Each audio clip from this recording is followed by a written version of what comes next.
And I never considered that work in and of itself could be a source of joy, satisfaction, contentment, reward, excitement in our lives.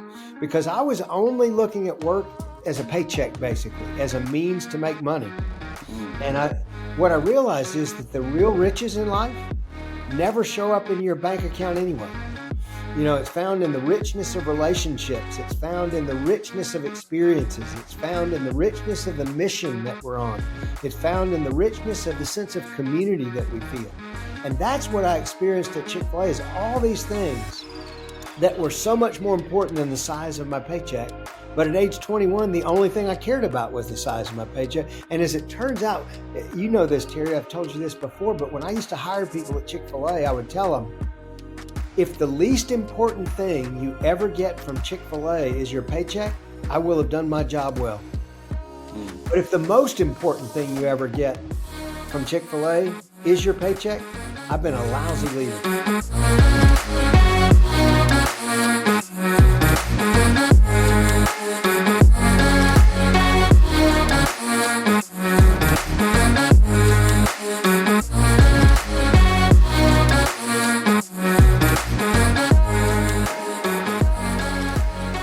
All right, welcome to another episode of the Culture-neer podcast. I'm your host, Terry Gwaltney, and our guest today is the former vice president of marketing at Chick-fil-A, where he spent 37 years.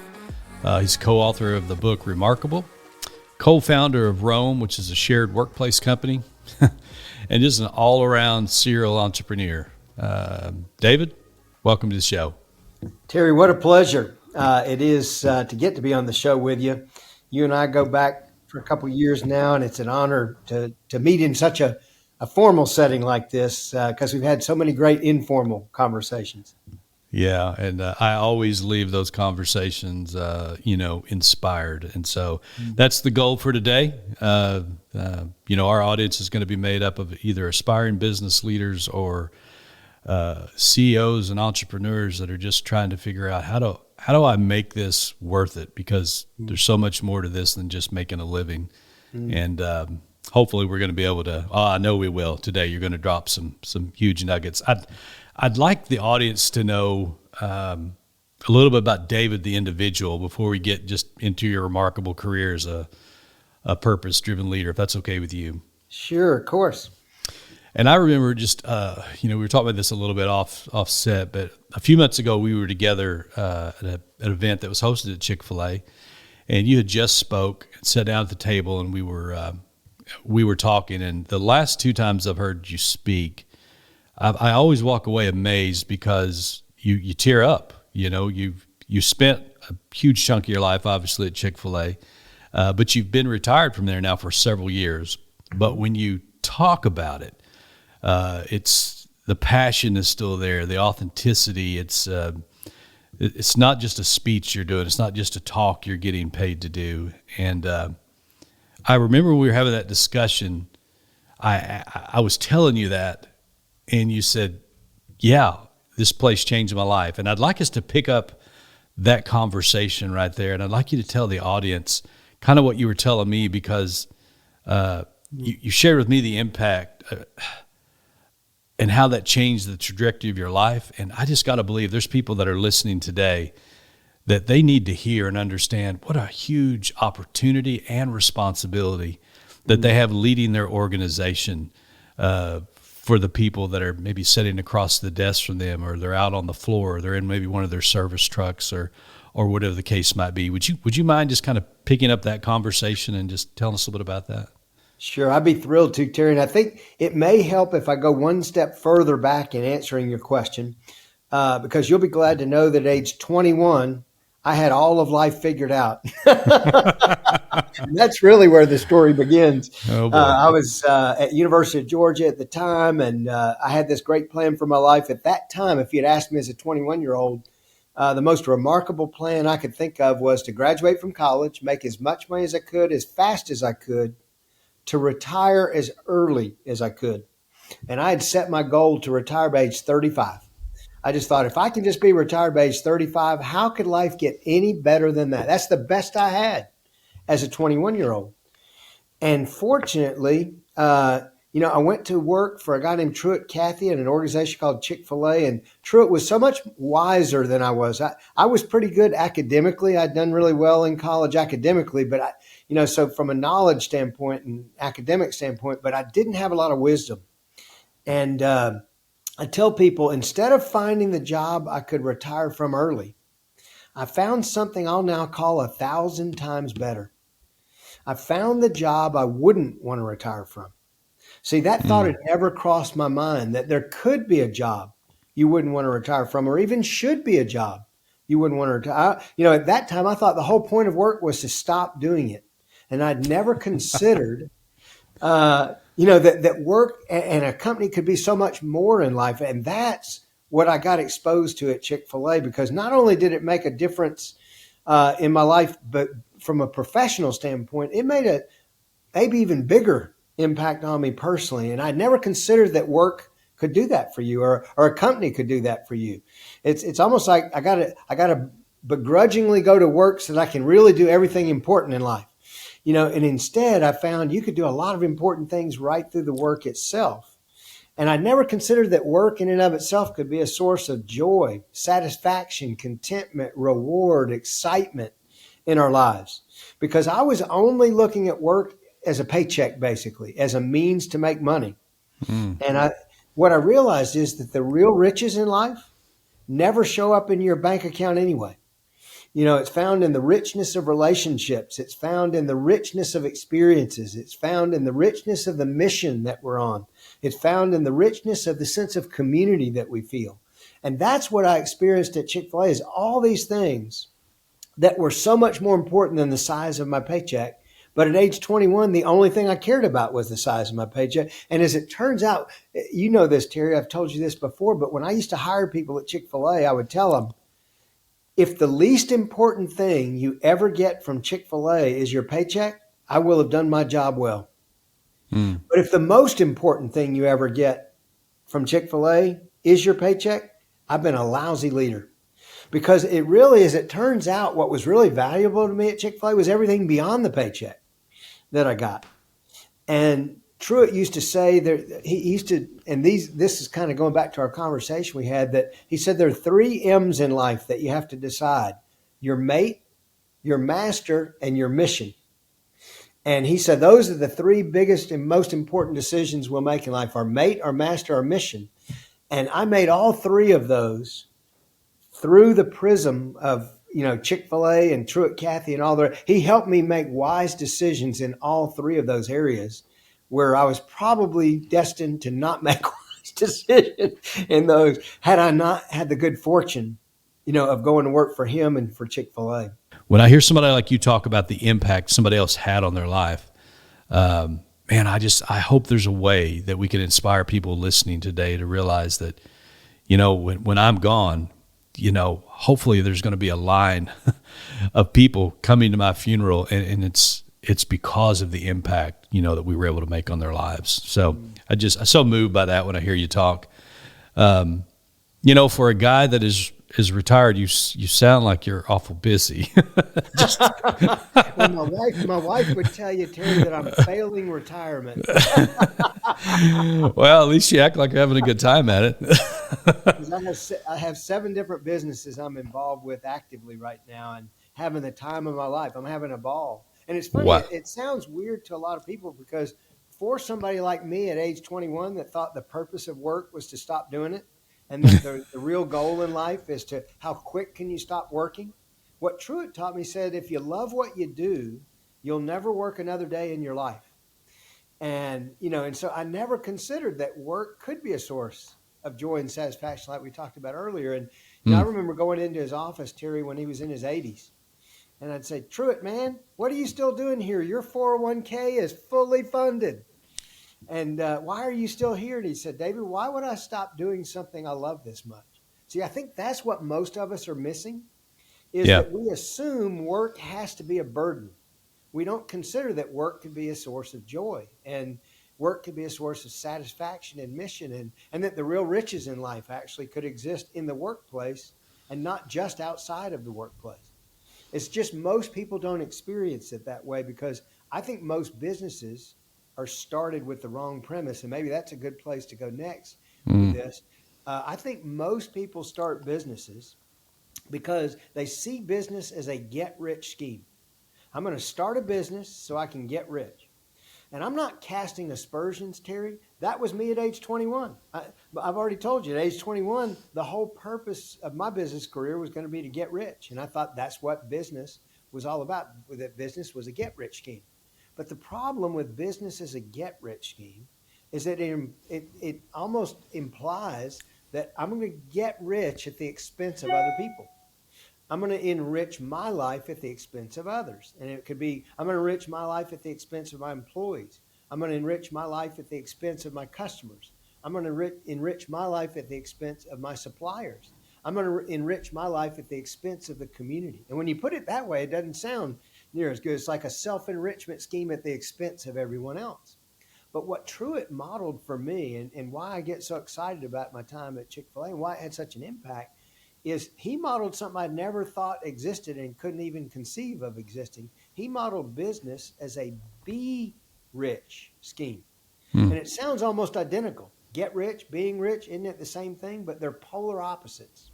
Because business as a be rich scheme asks the question, how can I be rich toward the people involved with this bit? How can I be rich toward my team, my staff, my employees? How can I be rich toward my customers? How can I be rich toward my suppliers? That's one that really trips people up because most people see their suppliers as a source of additional profitability, by trying to squeeze out a little more profit from them. And we always viewed it quite differently than that at Chick-fil-A. And then how can I be rich toward the community I serve? And business as a be rich scheme is an exciting thing to do.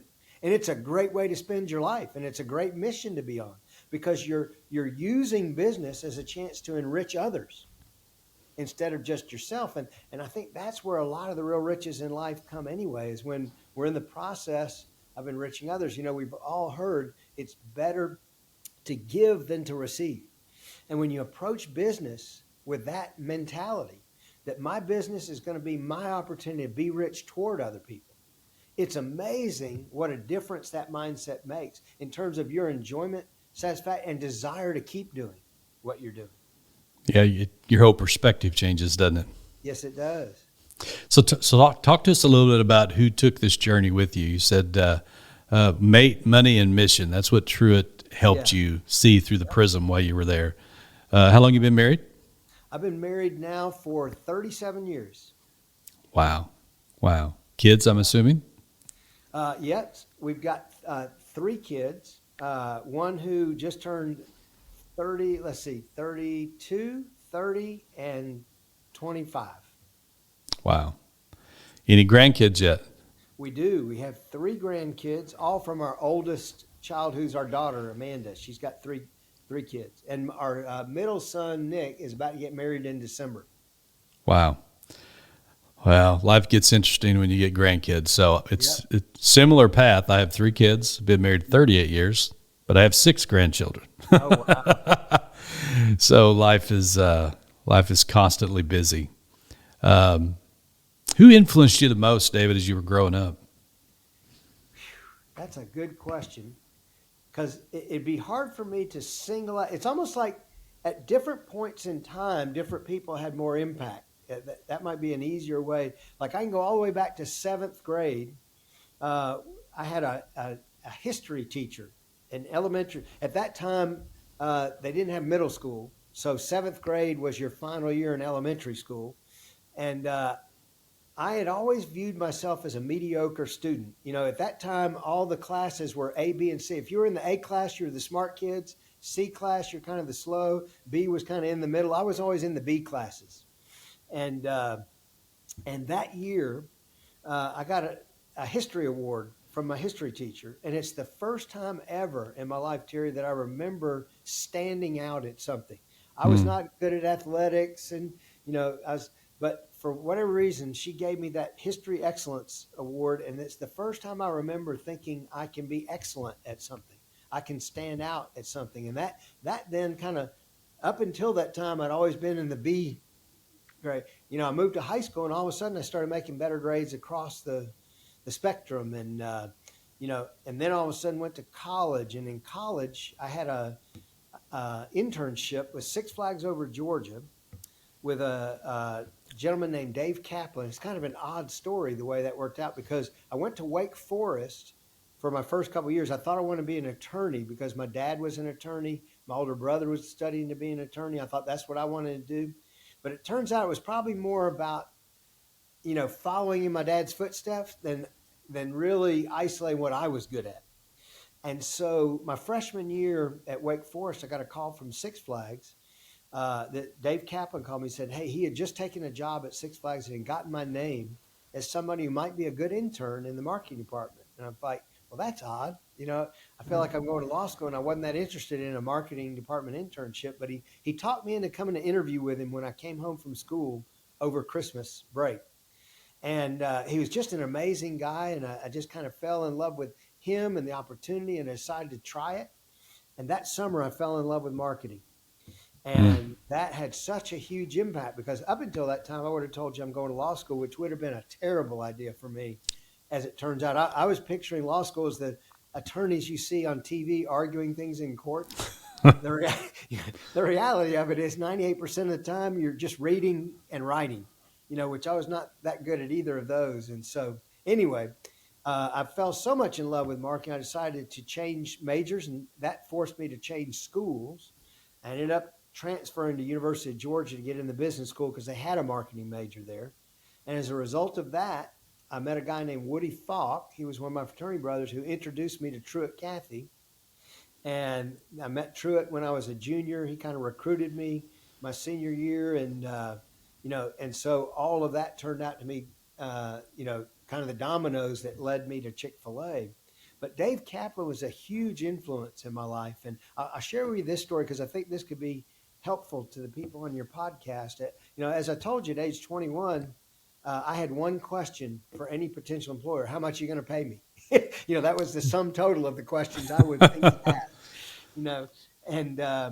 And so unfortunately or fortunately, I'd done really well in college. I'd done really well academically. I'd done really well extracurricularly. I was one of those kids on Friday night while everyone else is out partying, I'm studying or I'm leading organizations. And so I'd worked hard, and I felt like college graduation was my chance to cash in on all these extra sacrifices I had made that no one else was making. I'm kind of embarrassed to tell you now, I felt like in some ways that the world owed me a great job because I've made all these I've paid prices no one else has paid. Now's my chance to cash in on them when I graduate from college. And sure enough, I had some amazing offers coming out of undergrad.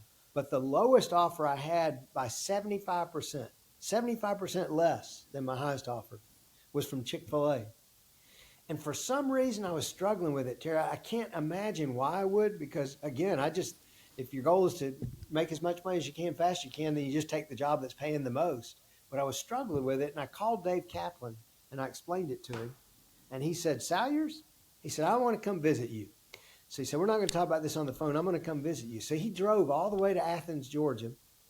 And I'll never forget, it was like it was yesterday. We're sitting in a parking lot near the football stadium. And we had this he basically sat me down and told me this. He said, Salyers, he said, the last thing you need to worry about coming out of college is how much money you make. He said, you need to find 4 things. He said, if you'll find these 4 things, money will never be your problem. So he's got my attention now because the only thing I was thinking about was money. And now he's got 4 things, beyond that. So he said, first, he said, you need to put yourself under a leader that you want your life to look more like. He said, the leader you put yourself under is a picture of the future you. Do you like that picture? Oh, that's good. I had not considered that at all. I was ignoring the leader. It's like, show me the money.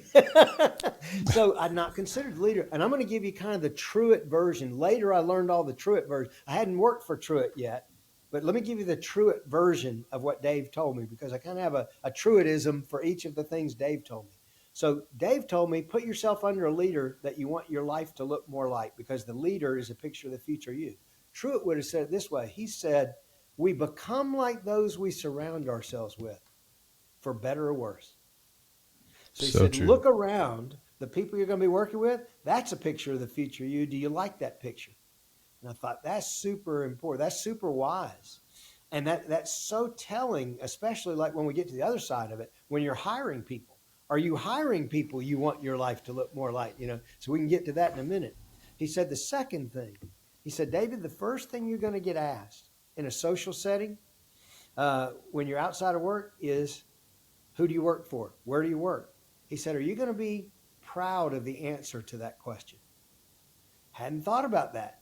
It was like, how much money am I going to? I hadn't thought about it. Am I going to be proud of the person that I work for or the organization that I work for?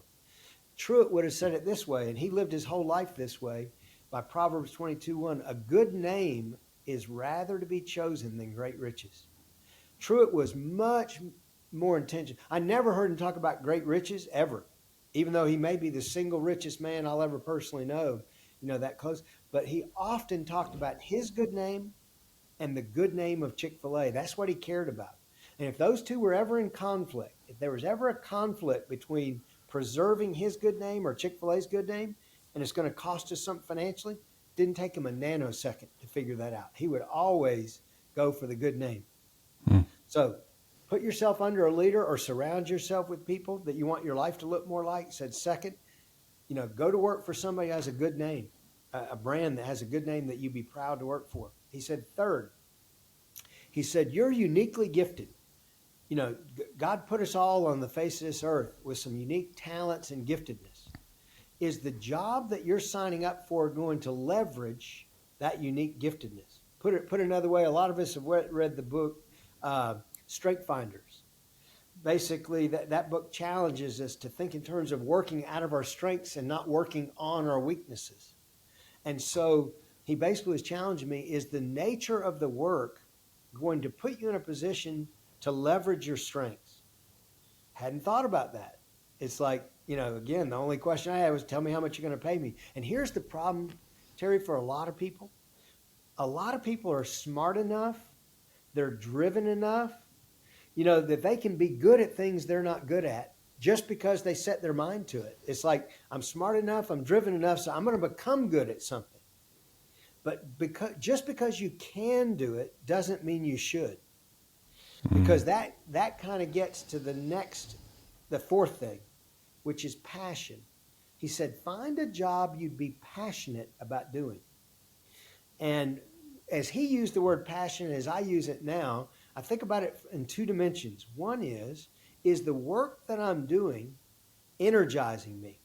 In other words, is it charging my battery or draining my battery? Because if work becomes a source of charging our battery all day long, the implications are vast, which I'll get into in a minute. But if by contrast, it's draining us by what we do at work, those implications are really powerful too. So for instance, if my work is charging my battery all day, one of the things I loved about Truett and the Cathy family and the Chick-fil-A organization, they wanted me to be successful in all aspects of my life, not just work. So if what I'm doing at work is charging my battery, what kind of spouse shows up at the end of the day? What kind of father shows up? If you've got kids, what kind of, community citizen shows up? See, if your battery's been charged all day, you go home with tons of energy to do the really important things in life. But if by contrast, your battery's been drained all day, what kind of spouse shows up? What kind of, father shows up? What kind of community citizen shows up? You kind of have to go home at night or on the weekends just to veg out in order to recuperate, to go back to work and drain yourself again the next week. But if your battery's being charged by what you did all day at work, it changes not only your work, but it changes your life in the important dimensions of life outside of work. And so the other dimension of passion that I think about, and this is a good way to identify it because I spent a lot of my career trying to help other people find these things and, find their passion, find their strengths. But another place that passion shows up is, what are the things that we're happy to sacrifice for? What are the things we're happy to sacrifice? Because if we're passionate about something, we will be happy to sacrifice for that. So many times work is viewed as not something you should be happy to sacrifice for. It's like a burden instead of something you're proud of and something that it's a mission you're happy to be on and all the rest. But it makes all the world of difference if your work becomes kind of part of your mission and therefore you're happy to sacrifice when needed for that work. And so, sacrifice, energy, those are the two dimensions that I would look at that form passion. So I'll just kind of recap. So he told me, find a job with a leader or a team you want your life to look more like, because you'll become like those you surround yourself with. Second, find a job where you be proud to tell people you work there. Truett's version, a good name. Find a company with a good name, a leader with a good name. Third, a job you're uniquely gifted to do. And fourth, a job you'd be passionate about doing. He said, if you can find those four things, money will never be your problem. It's like at that point, Terry, that the scales fell from my eyes. All of a sudden, I saw why I was struggling with the decision, because Chick-fil-A was all four of those things. None of the other jobs. You know, some of them may have only had one or two of those at most. Some of them had none of those. And so all of a sudden I said, you know what? I'm going to sacrifice yet again, which I laugh at now, but arrogantly I thought I'm going to have to sacrifice, because I'm going to make so little money that I had to live at home for 2 years in a day where no one lived at home with their parents. You were like the laughing stock. And I felt like I've been sacrificing my whole life. Now I got to sacrifice again. Best sacrifice I ever made was to, take that job and work through it, because I wasn't making enough money to move out of my parents' house at a time when, today it's not uncommon for people to live at home with their parents, but back then you were a big L loser. You might as well have tattooed an L on your forehead because you were a loser. But I felt like I was giving up short-term finances for long-term opportunity. And it turns out that's exactly what happened. So I've heard part of your story on this before. Tell the audience, because you didn't necessarily take a pay cut, but at the same time, you could have made so much more money. And, everybody hears about Chick-fil-A now, and, it's this overnight success, but, overnight success that took decades to get there. But I know there was a big price that many of even the operators paid for several years. Talk to us a little bit about that. Such a great question. I'm glad you asked that. People look at Chick-fil-A today and think, it's so easy for them and everything goes well. Well, for my first 10 years that I was there, Terry, at any point in time, 40% of our operators were unprofitable. And basically the way their income is all dependent on, they get half the net profit of their location every month. That's their stuff. So if they're unprofitable, they can't put food on the table. They can't pay their rent. And 40% of our operators were unprofitable for about 10 years, and in addition to that, for my first 10 years, 100% of the people I hired took a cut and pay to come. Wow. And that I had to learn how to hire people who were taking a cut and pay to come. But to your point, I hadn't technically taken a cut and pay, but realistically, I took a cut relative to what I could have made. And so I had to justify that in my own mind. So I had to become really good at helping other people go for the better long-term opportunity rather than the short-term reward. And but the flip side is, if there weren't 40% of the operators that were unprofitable, I may not have had a job. The whole reason they hired me, my job initially, when I get hired, there were two of us in the marketing department. You know this, but I'll tell your audience. Chick-fil-A's headquarters was a converted air freight warehouse when I went to work for them. 801 Virginia Avenue, had a tin roof, tin walls, small, only room for a handful of people. And they had run out of room in the warehouse, so they cut a hole through the wall, pulled up a mobile home. And my first office was in a mobile home attached to an air freight warehouse. That was the Chick-fil-A that I signed up for. And didn't look like a great start for someone who wanted to retire early. It turned out to be the perfect place to start because it kind of set up the long-term. And to your point, we used to call Chick-fil-A the overnight success story, 40 years in the making. Wow. And it's hard to imagine that, because you were just there recently, and it's a super successful people. It's 76-acre campus with, a dozen buildings, but that's not where it started. And I just feel so fortunate that I got to get a front row seat to see it start from its meager beginnings and see what it's now grown into. But you really learn the lessons that are important. I've told you this before. I'll tell your audience this. It's interesting. Truett Cathy grew up in poverty. He grew up in a place called Techwood Homes here in Atlanta. It was literally the very first federal housing project in the United States was Techwood Homes. It was down near where Georgia Tech is now, and they grew up in poverty. And his mom had a boarding home. They had to board people in their home, and that's where he got some of his cooking skills and that helping his mom. But he didn't have anything growing up. But it's funny because he used to talk about his childhood as the gift of poverty. Mm. That was always fascinating to me that he thought back on his childhood not as, the price he had to pay or something. It was the gift of poverty because he felt like he learned all the important lessons that helped him be successful later in life during that time period.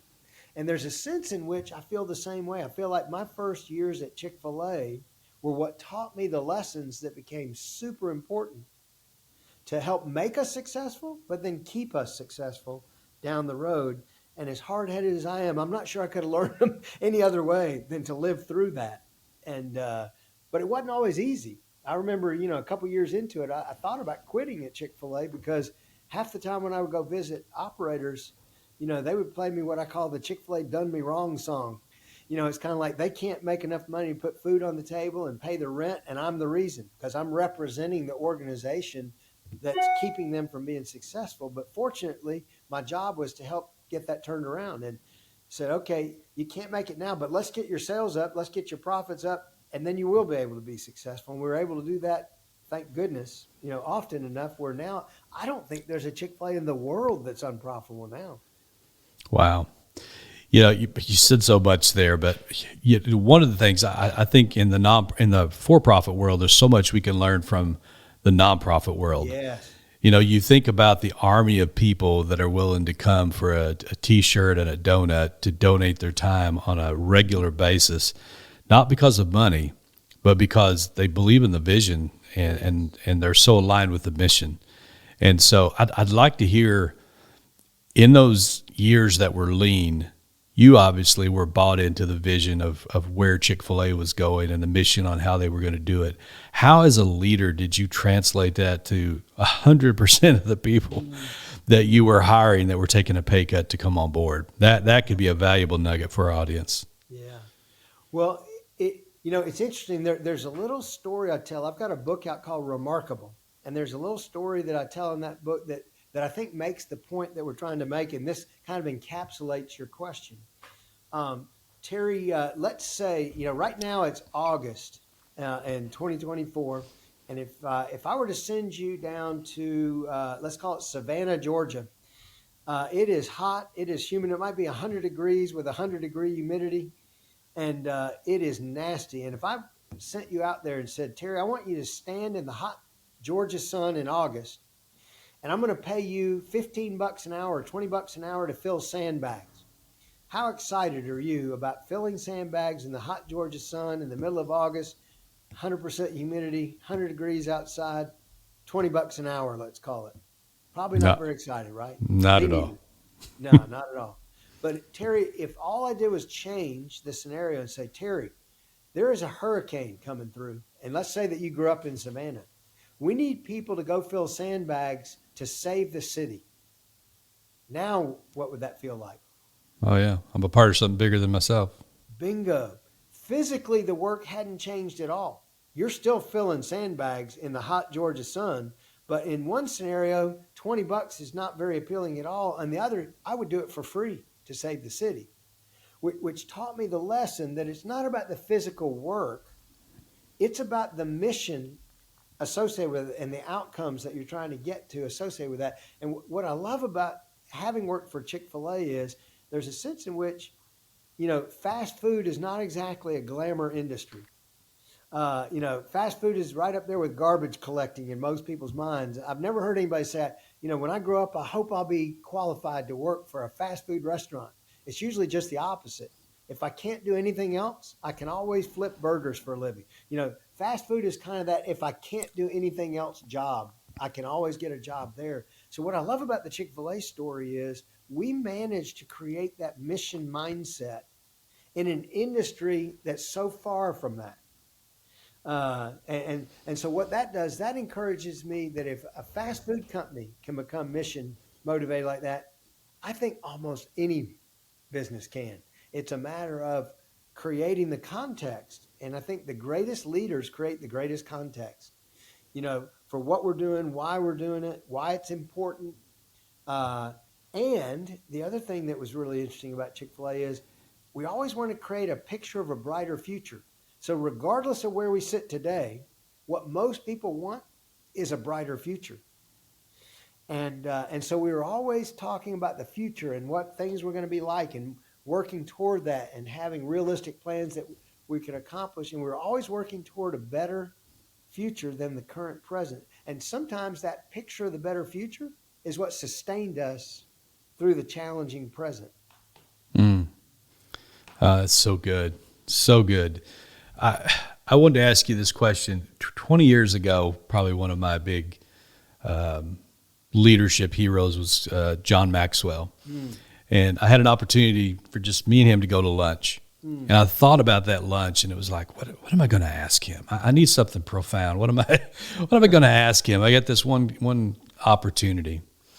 And so when we sat down and we had lunch, I asked him, I said, John, if you could do one thing different, what would you do? And at that point, I'm guessing he was late 50s, about my age now. I said, what would you do? What would be one thing you'd do different? And he said, I'd begin building my team earlier. Mm. Now, granted, the average tenure of his team member at that time had been with him for 21 years. And I thought that answer was fascinating. Mm. And then probably the thing that, when we were looking for inspiration for our company, we looked outside of our industry. And so we knew we wanted to do things different. There was a certain level of excellence, a certain level of customer service, how we wanted to serve people. And so, we looked to Ritz-Carlton, we looked to Nordstrom, and we looked to Chick-fil-A. And one of the things that was so impressive to me is that after Truett died, I started hearing these names pop up of people that were writing books. And you were one of those, and your book, Remarkable. If somebody in the audience hasn't read that yet, I encourage you to get it. But you and Deanne Turner and Steve all had been there almost 4 decades. Mm.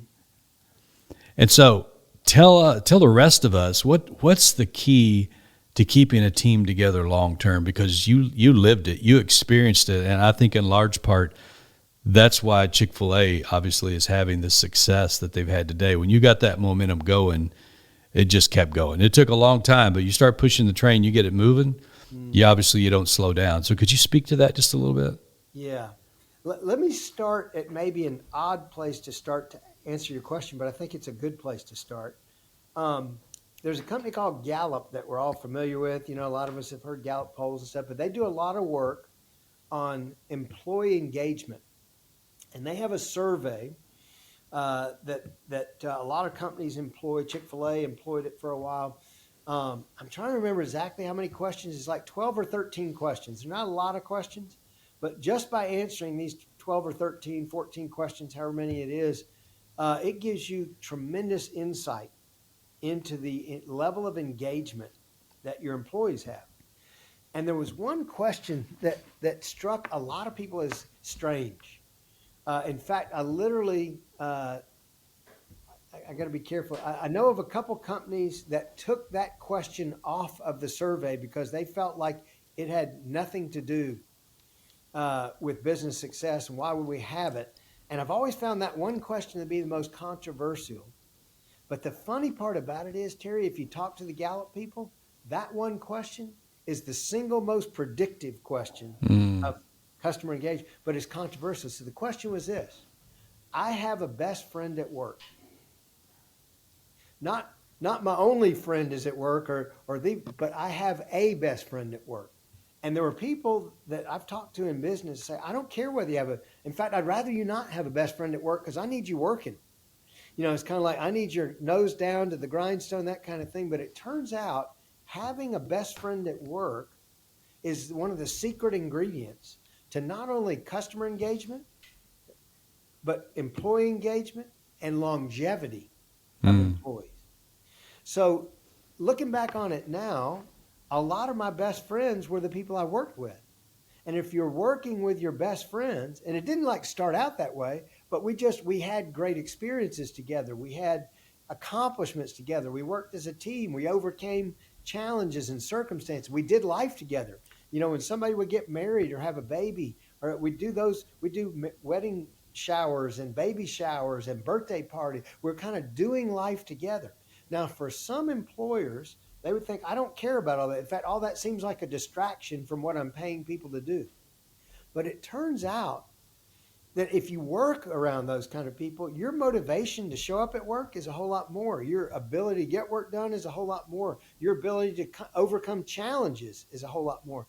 And the rewards you get from work are a whole lot more. So I'll give you an example. Tomorrow night, I'm going to a Braves game. I'm 7 years removed from full-time Chick-fil-A work. Guess who I'm going with? Some folks from Chick-fil-A that I used to work with. Because even though we don't get a paycheck together anymore, that was never what I valued about them anyway. I valued the richness of relationship that we had and the richness of community that we had and the richness of experiences that we had together, all those kind of things. So I think a thing that a lot of people miss, and it's kind of counterintuitive, because I can see the argument why an employer would say, I don't want you to have a best friend at work. I don't want you doing all these social things at work. But the reality is we all need it. I think we were designed for community. We were designed for relationships. And if you think about it, if you're a prisoner, what's the best way to punish the worst prisoners in a prison? What do they do to them? Yeah, put them in solitary confinement. Put them in solitary. They isolate them from Hmm. everyone else. That's like the worst thing we can do to a human. And yet at work, we seem to think that's very acceptable, that we want people isolated from each other so they'll focus on their work. But counterintuitively, I feel like what you really want at work is a best friend. What you really want at work is great relationships. What you really want at work is people who are doing life together. And if that happens, you can have a 97% retention rate, which is what Chick-fil-A had and I think they still do. The entire time I was with Chick-fil-A, 97% retention rate of our corporate staff and our operators. Isn't that Wow. amazing? In a Yeah. fast food business, again, it's not a glamour tech company or curing cancer or whatever. This fast food business, and yet there was that sense of camaraderie, that sense of community, and I think ultimately those were the rewards that went beyond the paycheck. The fact you had all that was what made what made work worth it. Mm. Yeah, I think those are the hidden gems of culture that so many people don't understand. We talk to people all the time, and it's like you talk about culture, and once they try to wrap their head around what it really is, then they just begin to make excuses. Yeah. When we get to a certain point, then we're going to work on our culture. Right now I got to deal with the IRS, and I have to deal with payroll and taxes and the troubled employees. But I mean, wouldn't you agree that the culture is the foundation of everything 100%. that we're building on? And 100%. and so for those that didn't figure that out in the beginning, and now they're going back, it's like, I need to fix this thing. What kind of advice would you give to those that are dealing with some resistance to cultural change within their organization? Mm. That's one of the toughest things is to retrofit a Mm-hmm. culture. I had the advantage that, we kind of built it from the ground up. We started focusing on it even when we were in the converted air freight warehouse. So in some ways, I'm not an expert on, re-engineering a culture because my experience was building it from the ground up. And honestly, most of my experience post Chick-fil-A, that's what I'm doing. I'm building the culture first, and that allows us to weather all the storms of business. But I do have a couple of businesses I'm involved with that we're having to kind of re-engineer the culture. And so a couple keys to it. I can think of one. I'll give you one example. I'm on a bank board. When I started with this particular bank, we were a $5 billion business. That was 7 years ago. We just announced our latest acquisition. We're about to be a $65 billion bank. So we've grown from 5 billion to 65 billion in 7 years. Wow. And So culture's been a big issue with that kind of growth. But one of the things that happened not too long ago is we had a merger of equals. And a merger of equals is a really challenging situation because it's kind of like you walk into a meeting, and if it's a merger of equals, it's like, well, who's running things? This is two equal organizations, and so we had to rebuild a culture where there was a strong culture in the other bank, there was a strong culture in our bank, and we needed to merge those two cultures. And they were different. There were some differences. There were a lot of Mm. similarities, which is one of the reasons we wanted to merge, but there were some differences. And so basically, the way we navigated that is we said we want to get a picture of our culture on one page. And we started working toward that. And we took some of the elements of that were really important to the culture of the other bank. We took some of the elements that were really important to our bank that we were, and then we created some new elements between the two banks. And that creating of the new elements was one of the ways that we were able to, people support what they helped to create. So instead of fighting over whose culture was better, we kind of just absorbed some of it, but then we created something new together and we're able to meld it all together. But I think getting the culture down to like a crystal clear picture of a desirable future, which is what this one page was, and that Mm. people saw things. And it's funny because the banking business is very much a commodity business, as you know. Everybody's money looks the same. And so it can very much become a commodity business. But this particular, we call it the cultural cornerstones, is what this one sheet of paper is. It has become our single greatest asset in recruiting new people.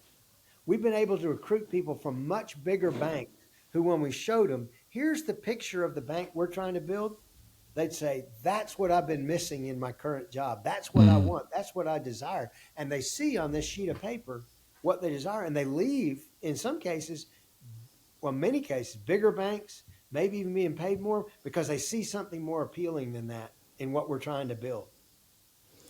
That right there, I think, sums up the importance of culture. Yes. In some ways, it can seem like it's intangible, but yet there's really no way to put a value on it. But it's because it's invaluable. Yes. Uh, that's And incredible. a great culture should be like a magnet to attract the right people. So if a lot of people, the reason that culture is not important, they don't have a good one or they don't have a strong enough one to attract anybody. So it looks like this commodity kind of vanilla issue. Well, maybe that's because you don't have a strong enough culture, but great cultures will attract great people. Mm, that's so good. Can you talk? And we're going to have to land this plane. We're going to run out of time before we run out of topic. But Yes, sir. can you talk to us about the importance of empathy in leadership and its effect on the culture of an organization? Mm, such a good question. When I think about empathy, the greatest leaders I know, like if you were to ask me, tell me about the greatest leaders I've ever worked for or ever been around, a common denominator would be that they put others first. And empathy many times, because I think we're born selfish. We don't want to admit it, but we are all born selfish. I never had to teach my kids. You never had to teach your kids how to be selfish, did you? Not No. once did we have a lesson. And, it's one of their first words that you'll ever hear out of a grandchild now and out of our child was mine, mine. They learn really early. It's mine, mine, mine. And so we kind of come into this life naturally selfish. I think we got to work at being unselfish. I've often talked to my kids about being unselfish and putting others first. I never had to teach them to be selfish or put themselves first. And I think at the root of great leadership is great empathy. And I think about, I'm sure you've read and we've all read Good to Great, Hmm. Jim Collins. And he has the level 5 leader. And for those of you not familiar with it, he goes through these different levels of leadership.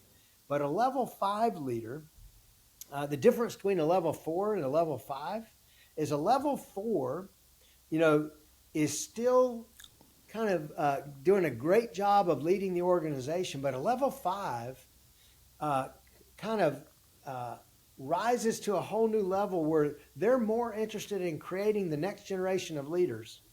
And they're more interested in helping other people succeed. Maybe a simple way to say it, a level 4 leader has incredible success themselves, But a level 5 leader is one who's able to create other leaders who have success. And that's the greatest level of leadership. John Maxwell, you mentioned earlier, he talks a lot about this. That the greatest leaders don't attract followers. Mm-hmm. They develop other leaders. And I Yeah. think, going back to your question about empathy, I think what empathy ultimately is, are we just as interested in helping other people succeed as we naturally are in our own success? Because it's really hard to have empathy if you're not at that stage in your thinking and in your kind of psychological approach. And so, to me, the greatest leaders have the greatest empathy because they're the most interested in creating success for other people. And it turns out that, helping other people succeed actually is one of the greatest blessings. I remember a little quote I heard one time that maybe sums it up. It said, I spent my entire life praying to God, to bless me in different ways, only to find out that the greatest blessing in life is to be one. Yeah, simple but profound. We could spend a whole podcast on servant style leadership, couldn't we? Yes, sir. What's one advice you'd leave with our listeners today on how they could start to make a positive impact on their organization's culture? Such a good question. Here, I found sometimes, Terry, that the best way to get people to open up their minds is to exaggerate for effect. So I'm going to exaggerate, and I want people to know I'm exaggerating because I don't want them to dismiss this. But the point is, if we exaggerate, we may actually come to some good conclusions. Imagine that you had to ask everybody in your current organization, all future people, to take a cut and pay to come, or to take a cut and pay to stay. What would you have to offer beyond the size of a paycheck that would make that worth it? Because I think the minute we get beyond the size of paychecks as the reason to go to work or the reason to stay at work, that's where the magic happens. Because culture, in my mind, in some ways, is all about everything we offer a person beyond their paycheck that's valuable to them. So what do we have of value beyond a paycheck? Because if the only thing we have of value to offer people is the size of their paycheck, we ain't got much. We've got what I would call a commodity job, because a commodity, by definition, is something we buy based on price. And effectively, if the only thing you have to offer is the size of a paycheck, people are buying based on price. So I would challenge people, if you really want to create a strong culture, could you create a culture where the least important thing, the least valuable thing somebody gets from you is their paycheck? And if you could do that, you're well on your way to creating an incredible culture, and you're going to provide the true riches in life. And the true riches in life, as we said before, are never found in a paycheck anyway. So focus on the real riches. That's such profound wisdom. There's this old adage that says price is only an issue in the absence of value. Yeah. And I was sitting there thinking when you were saying that, now within context, but salary is only an issue in the absence of value, if you think about it. It's not that you don't want to pay your people and you want to pay them well and reward them, but to your point, there's so much more value beyond that that impacts people's lives. Here's the thing too, Terry, because of course people need to make a paycheck. I needed to make one. You need to make one. We all got to pay our bills. So please don't hear me. I don't want any of your audience thinking he doesn't care, how much that's not the point. The point is I want him to get the paycheck and all these things above and beyond the paycheck. It's a matter of and, not or, kind of, but many times we get blinded by the size of the paycheck, both on the giving end and the receiving end, and we miss almost the unlimited ability to create riches for people beyond that. Yeah. Well, and I think you're the poster child for that as we started the show on where you started from, and now you've lived that out full circle. The name of the show itself, name of the book is The Culture-neer, and it's a merging of the words of being a cultural pioneer. And so I would ask you, what, in your words, what would it mean to be a culture-neer? There's a sense in which you want to be a pioneer, because that's kind of what I was at Chick-fil-A. We were in on the early, but I also love the fact, because when I saw that word, and I've got your book upstairs, I was thinking you're also an engineer. You Mm-hmm. got to engineer a culture. And by engineering it, you got to structure it. You got to think through how everything fits together, and create a foundation and build on the foundation. And so I think of culture-neering both being a pioneer, but also being an engineer. And how am I going to engineer my culture? And engineers require blueprints, and then they got to actually build it and all that. So I think if we thought about it as kind of an engineer, it starts to bring to life what we may need to do in order to create it. Yeah, and that's where your core values, your mission statement, your vision. How are you going to ask somebody to join a team if you can't tell them where you're going and how you're going to operate? So good. It's interesting because creating that one piece of paper, Terry, didn't solve it. That was a good starting point, but now we're in the process of building it so that people feel it. And they say, and then when potential new employees talk to our existing employees, see that, say, yeah, we really live this out. And they can give you actual examples of how we're living it out. So just putting on a piece of paper is necessary, but not sufficient. What you really got to do is take it off that piece of paper and make it manifest in the lives of the people who work for the organization and interact with the organization. That's where the real work begins. Yes, sir. Last question for you. How does David Salyers want to be remembered when your life is over here on the earth? Gosh, that's such a good question. I hope in the end, that, Truett again taught me.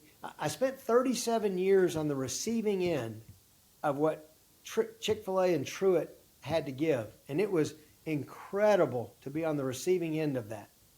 But I've spent the last 7 years on the giving end. I told Truett, well, not Truett, I told Dan Cathy when I left Chick-fil-A, I said, my mission is not changing, but my mission field is expanding beyond Chick-fil-A. Because it'd be easy for me to sit here and collect the rewards from all that we built through these years, but I feel like it'd be much more powerful to go out and recreate for others the incredible opportunity that you created for me. And so of the 7 businesses I'm involved in, the kind of the common denominator, the thread that runs between them, is I'm recreating for other people the incredible business opportunity and personal opportunity that Truett and Chick-fil-A and the Cathy family created for me.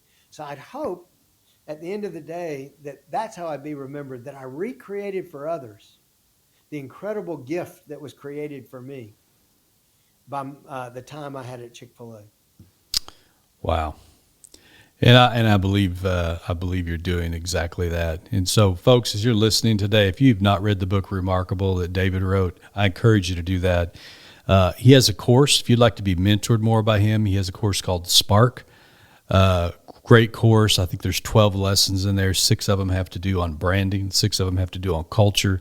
From over almost 4 decades of his business experience, it's the kind of stuff that will shape and make you the kind of leader that's worth following, where you can leave an impact and really make a mark that can't be erased within your organizations. I encourage you to take advantage of those resources that are out there. David, it's been such a pleasure having you on the show today, just sharing your years of wisdom and experience. And every time you open, I can just sit back like a sponge and just soak it up and listen. And I appreciate you being with us today. I know there was a lot of choices you had, a lot of other places you could be, and spending this hour with us has been very important to us. We appreciate it. It's been an honor, Terry, for sure.